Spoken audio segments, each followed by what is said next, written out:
آپ کو یہ بات جان کر حیرت ہوگی کہ دبئی کی قسمت بدلنے کی شروعات صرف 440 روپے سے ہوئی تھی۔ 1937 میں دبئی بھی برٹش کنٹرول میں ہوتا تھا اور برٹش انڈیا کی طرح یہاں پر بھی انڈین روپی کرنسی ہی چلتی تھی۔ برٹشرز کو دبئی کی اسٹریٹجک لوکیشن ٹریول کرنے کے لحاظ سے بہت آئیڈیل لگ رہی تھی، کیونکہ یہ یورپ، افریقہ اور ایشیا کے ٹھیک سینٹر میں موجود ہے۔ برٹش امپیریل ایئر ویز دبئی کے سمندر میں فلائنگ بوٹس کی بیس بنانا چاہتے تھے اور پھر انہوں نے دبئی کے ساتھ ایک ایگریمنٹ سائن کر لیا۔ Long range empire flying boats UK سے دبئی کے سمندر میں لینڈ کرتی تھیں اور پھر ری فیولنگ کے بعد ان کو برٹش انڈیا اور ایشیا کے دوسرے حصوں میں بھیجا جاتا تھا۔ اس بیس کا منتھلی رینٹ صرف 440 روپے تھا، جس میں وہاں موجود گارڈز کی سیلری بھی شامل تھی۔ کون جانتا تھا کہ کچھ ہی سالوں کے بعد یہ دنیا کے سب سے بزی ایئرپورٹ میں کنورٹ ہو جائے گا اور یہاں کی اپنی ایئر لائن اچھوں کو ٹکر دے پائے گی۔ ایمریٹس ایئر لائن کو کس مشکل گھڑی میں بنانے کا فیصلہ کیا گیا اور آخر ایک چھوٹی سٹی سے ابھرنے والی یہ ایئر لائن اتنے کم وقت میں پوری دنیا کی سب سے بڑی ایئر لائن کیسے بن گئی؟ زیم ٹی وی کی ویڈیوز میں ایک بار پھر سے خوش آمدید۔ ناظرین، 1950s میں دبئی کے رولر شیخ راشد بن سعید ال مختوم کو اچھی طرح معلوم تھا کہ ان کے پاس آئل کے جتنے ریزروز ہیں وہ صرف 30 سے 40 سال ہی چل سکتے ہیں۔ ان کو جلد از جلد کوئی آلٹرنیٹ انکم سورس بنانا تھا۔ انہوں نے دیکھا کہ برٹشرز دبئی کی لوکیشن کو استعمال کر کے اپنی ایئر لائنز کو ایک اسٹاپ اوور فراہم کر رہے ہیں اور دبئی کو صرف معمولی سا رینٹ ہی ملتا ہے۔ یہی دیکھتے ہوئے دبئی کے رولر نے 1959 میں دبئی ایئرپورٹ کی کنسٹرکشن کا آغاز کیا۔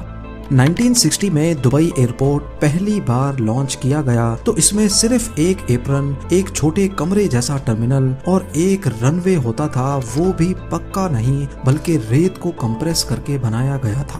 اس رن وے پر صرف چھوٹے ڈاگلس DC-3 جیسے ایئر کرافٹس ہی لینڈ کر سکتے تھے۔ 1965 میں پراپر میٹل رن وے بنوانے کے بعد دبئی ایئرپورٹ پر لینڈ کرنے والا پہلا jet aircraft Middle East Airlines کا کومیٹ تھا۔ ہر گزرتے سال دبئی کے رولر ایئرپورٹ میں نئی اور لیٹسٹ فیسلٹیز لانچ کروانے لگے۔ 1969 میں یہاں 9 ایئر لائنز کام کر رہی تھیں جو 20 ڈیسٹینیشنز آفر کرتی تھیں اور 1980 میں دبئی ایک انٹرنیشنل اسٹاپ اوور بن کر ابھرنے لگا، جہاں Air India, Cathay Pacific, Singapore Airlines اور ملیشین ایئر لائنز جیسے نام ری فیولنگ کرنے کے لیے رکتے تھے۔ دبئی سے پہلے اس ریجن میں یہ تمام فلائٹس پاکستان کے کراچی انٹرنیشنل ایئرپورٹ پہ ری فیولنگ کے لیے رکتی تھی اور دیکھتے ہی دیکھتے دبئی نے کراچی ایئرپورٹ کی ساری ٹریفک اپنی طرف اٹریکٹ کر لی۔ اس وقت پورے مڈل ایسٹ کے درمیان ٹریول کرنے کے لیے گلف ایئر کو استعمال کیا جاتا تھا، جو کہ بحرین کی ایئر لائن ہے۔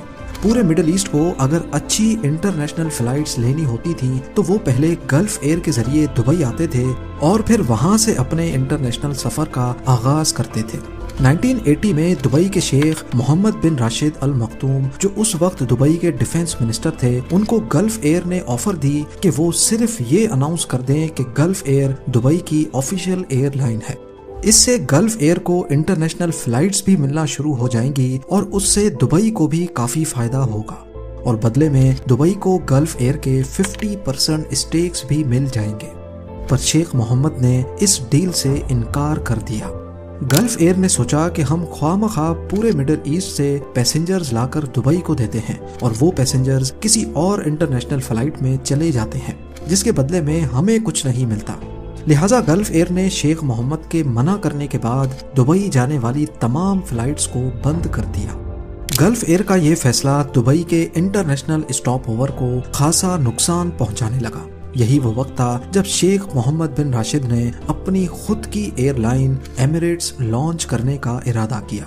اس ارادے کو حقیقت میں بدلنے کا مطلب تھا پہلے سے اسٹیبلشڈ ایئر لائن سے ٹکر لینا، جس میں گلف ایئر جو ان کا پہلا رائیول تھا، اس کے علاوہ British Airways, Singapore Airlines, Lufthansa, Air India اور پین ایم ایئر ویز وہ بڑے بڑے نام تھے جن کے خلاف ایمریٹس کو آپریٹ کرنا تھا۔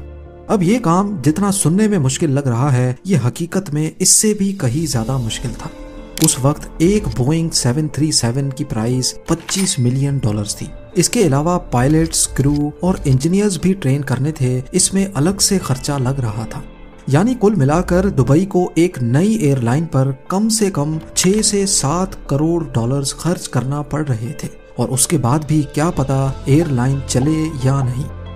یہاں پر دبئی کے شیخ نے اسمارٹلی کھیلا اور پاکستان سے مدد مانگی۔ Pakistan international air line PIA نے دبئی کو 2 بوئنگ 737-300 لیز پہ دیے۔ ان جہازوں پر ایمریٹس کی برانڈنگ کی گئی، جبکہ پائلٹس، کرو اور انجینئرز سب کچھ PIA کا تھا۔ ان پلینز کو چلایا تو ایمریٹس کے نام پہ جاتا تھا، لیکن مینجمنٹ ساری PIA کی تھی، اور اس کام کے بدلے میں دبئی کے شیخ نے PIA کو 1 کروڑ ڈالرز ادا کیے۔ یعنی جو کام 7 کروڑ ڈالرز میں ہونا تھا وہی اب 1 میں ہو گیا۔ ایمریٹس کی پہلی فلائٹ 25 اکتوبر 1985 کو دبئی سے کراچی تک گئی۔ اس کے بعد ممبئی، دہلی، کولمبو، عمان اور کائرو جیسی ڈیسٹینیشنز کو بھی شامل کیا گیا۔ ایمریٹس کے پہلے ہی سال میں 2,60,000 پیسنجرز نے سفر کیا، اور اسی ایک سال کے دوران شروعاتی 1 کروڑ ڈالر کی انویسٹمنٹ باہر نکل آئی۔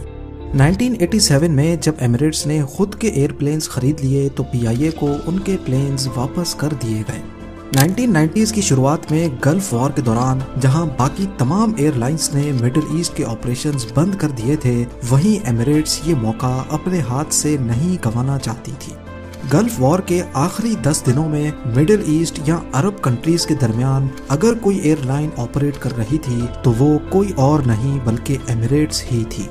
اس دوران ایمریٹس نے ان پیسنجرز کو بھی ٹارگٹ کیا جو نارملی کمپٹیٹر ایئر لائنز کو استعمال کیا کرتے تھے۔ نئے پیسنجرز نے ایمریٹس میں وہ فیسلٹیز بھی پائیں جس کے لیے دوسری ایئر لائنز ایکسٹرا چارج کرتی تھی، جیسا کہ personal entertainment system, luxury cabins اور بہترین ڈائننگ۔ یہ چانس ایمریٹس کو ترقی کی نئی اونچائیوں تک لے گیا، اور بعد میں لائل پیسنجرز کے لیے ایمریٹس نے اسکائی وارز پروگرام بھی لانچ کیا۔ اب انٹرنیشنل پیسنجرز کے ساتھ ساتھ دبئی کی بڑھتی ہوئی پاپولیرٹی نے بھی ایمریٹس ایئر لائن کی سکسیس کو نیکسٹ لیول تک پہنچا دیا۔ بلکہ یہ بھی کہہ سکتے ہیں کہ دبئی کی پاپولیرٹی کے پیچھے بھی کافی حد تک ایمریٹس کا ہی ہاتھ رہا ہے۔ وہ ایسے کہ دنیا میں سب سے زیادہ استعمال ہونے والا flight route Europe to South East Asia اور آسٹریلیا ہے۔ اگر یورپ ٹو آسٹریلیا کی ایگزامپل لی جائے تو یہ ایک دوسرے سے 14,800 کلومیٹرز دور ہیں۔ یہ اتنا بڑا ڈسٹینس کوئی بھی ڈائریکٹ فلائٹ کور نہیں کر سکتی۔ اس میں زیادہ تر فلائٹس کو کہیں نہ کہیں ری فیولنگ کے لیے اسٹاپ لینا پڑتا ہے۔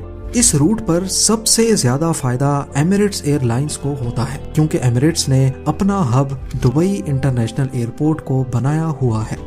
دوسری فلائٹس کو جہاں اسٹاپ اوور کرنے کے لیے ایئرپورٹس کو ایکسٹرا فی پے کرنی پڑتی ہے، وہیں ایمریٹس پیسنجرز کو دبئی میں اسٹاپ اوور دے کر نہ صرف اپنی کاسٹ بھی بچاتی ہے بلکہ پیسنجرز کو بھی کمپٹیٹیو ریٹس پہ ٹکٹ سیل کر سکتی ہے، اور اس سے دبئی میں بھی وزٹرز کا ٹریفک بڑھتا ہے، کیونکہ آفٹر آل کئی لوگ آگے جانے سے پہلے 1-2 دن دبئی میں بھی رہنا پسند کرتے ہیں۔ اس کے علاوہ پلین کا فیول ٹینک اگر فل ہوتا ہے تو پلین کی فیول ایفیشنسی کم ہو جاتی ہے، کیونکہ ایکسٹرا فیول کا مطلب ہے ایکسٹرا ویٹ، اور ایکسٹرا ویٹ کی وجہ سے پلین کے انجنز کو زیادہ تھرسٹ پروڈیوس کرنا پڑتا ہے، جس کے نتیجے میں زیادہ فیول کنزیوم ہوتا ہے۔ ایمریٹس ایئر لائن کا ہب کیونکہ یورپ، ایشیا اور افریقہ کے سینٹر میں ہے، اسی وجہ سے وہ اپنے پلین کے ٹینکس فل نہیں کرتے تاکہ زیادہ اچھی فیول ایوریج مل پائے۔ اس طرح وہ پیسنجرز کو دبئی میں ایکسٹرا 1 گھنٹے کا اسٹاپ دے کر فیول کی مد میں کافی پیسے بھی بچا لیتے ہیں۔ اس کے برعکس دوسری ایئر لائنز اگر دبئی میں اسٹاپ اوور کاسٹ بچانے کی کوشش کرتی ہیں تو ان کو پلین میں ایکسٹرا فیول ڈالنا پڑتا ہے، جس سے ان کی اکنامکس بگڑ جاتی ہے۔ ایمریٹس کی سکسیس کے پیچھے صرف ان کی مارکیٹنگ اور لاجواب سروس ہی نہیں بلکہ ایک ایسی اسٹریٹجی بھی ہے جس کو انہوں نے کئی سالوں تک دنیا سے چھپائے رکھا۔ ایئر بس A380 آج دنیا کا سب سے بڑا کمرشل جیٹ ہے۔ ایک وقت میں یہ 850 پیسنجرز آسانی سے بورڈ کر لیتا ہے، پر حیرت کی بات یہ ہے کہ زیادہ تر ایئر لائنز جو ایئر بس A380 استعمال کر رہی ہیں وہ اس جائنٹ سے پروفٹ نہیں کما رہی۔ صرف ایک ہی ایئر لائن ہے جو ایئر بس A380 سے پروفٹ کما رہی ہے، اور وہ ہے ایمریٹس ایئر لائن۔ یہاں تک کہ ایسا مانا جاتا ہے کہ صرف ایمریٹس ہی اس جیٹ کو پروفیٹیبل بنا رہی ہے۔ تو آخر ایمریٹس ایسا کیا کرتی ہے جو دوسری ایئر لائنز نہیں کر پاتی؟ یہ راز ایمریٹس نے کئی سالوں تک چھپا کر رکھا، لیکن کووڈ-19 پینڈیمک کی وجہ سے جب ایئر فرانس نے اپنے A380s کو ریٹائر کرنے کا فیصلہ کیا تو اس موقع پر ایمریٹس کے CEO کا کہنا تھا کہ ایئر فرانس کو 10 ایئر بس A380s خریدنے ہی نہیں چاہیے تھے، کیونکہ اس سے یونٹ مینٹیننس کاسٹ بڑھ جاتی ہے۔ ایئر بس A380 ایک بہت ہی جائنٹ ایئر کرافٹ ہے، جہاں وہ ایک وقت میں اتنے زیادہ پیسنجر سپورٹ کر سکتا ہے، وہیں اس کا سب سے بڑا مسئلہ اس کی مینٹیننس کاسٹ ہے۔ ایمریٹس کے پاس 119 A380s ہیں اور وہ بھی سیم ماڈل کے۔ 1995 میں ایمریٹس نے فیصلہ کیا تھا کہ وہ ایک ہی ماڈل کے زیادہ جہاز خریدیں گے۔ آج ایئر بس A380 کی قیمت $450 ملین ہے، جو کہ دنیا کا سب سے مہنگا کمرشل جیٹ ہے، لیکن ایک ساتھ زیادہ جہاز خریدنے سے ڈسکاؤنٹ بھی زیادہ ملتا ہے۔ ایمریٹس ایئر لائن نے ایئر بس کے ساتھ بلک ڈیل کریک کی اور اس طرح ان کو یونٹ پرائس میں کافی ڈسکاؤنٹ ملا۔ اور تو اور ان سب کی مینٹیننس کے لیے بھی ایمریٹس نے اپنا ان ہاؤس یونٹ بنا رکھا ہے۔ ان کے اسپیئر پارٹس بھی سارے ایک جیسے اور ایک ساتھ آرڈر کیے جاتے ہیں، اور یہاں پر بھی ایمریٹس اچھی خاصی سیونگ کر لیتا ہے۔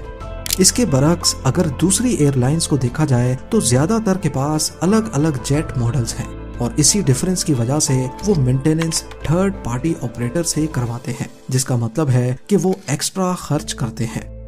آج ایمریٹس دنیا کا سب سے بڑا نہ صرف ایئر بس A380 کا آپریٹر ہے، بلکہ بوئنگ 777 کی کلیکشن میں بھی پہلے نمبر پہ آتا ہے۔ ایمریٹس کے پاس 119 A380s اور 148 بوئنگ 777 ہیں۔ یہاں تک کہ ایئر بس A380 کے جتنے بھی یونٹس دنیا میں موجود ہیں ان کا 50% صرف ایمریٹس آپریٹ کرتا ہے۔ یہ مڈل ایسٹ کی سب سے بڑی پیسنجر پر کلومیٹر کے حساب سے دنیا کی چوتھی اور ٹن کلومیٹر کے حساب سے دنیا کی دوسری بڑی ایئر لائن کہلائی جاتی ہے۔ 1998 سے لے کر آج تک 4000 ارب پیسنجرز ایمریٹس کو استعمال کر چکے ہیں، اور اسی پیریڈ کے دوران ایمریٹس 3.5 کروڑ ٹن کا کارگو ڈیلیور کر چکا ہے۔ یہ دنیا کی واحد ایئر لائن ہے جو اپنی ہسٹری میں کبھی بھی گھاٹے میں نہیں گئی۔ دیکھا جائے تو ہر سال انہوں نے 260 کروڑ درہم یا پھر 5900 کروڑ روپے کا ایوریج پروفٹ ریکارڈ کیا ہے، اور اس کا سب سے بڑا کریڈٹ کسی اور کو نہیں بلکہ دبئی کے رولر شیخ محمد بن راشد ال مخدوم کو ہی جاتا ہے۔ امید ہے زیم ٹی وی کی یہ ویڈیو بھی آپ لوگ بھرپور لائک اور شیئر کریں گے۔ آپ لوگوں کے پیار بھرے کامنٹس کا بے حد شکریہ۔ ملتے ہیں اگلی شاندار ویڈیو میں۔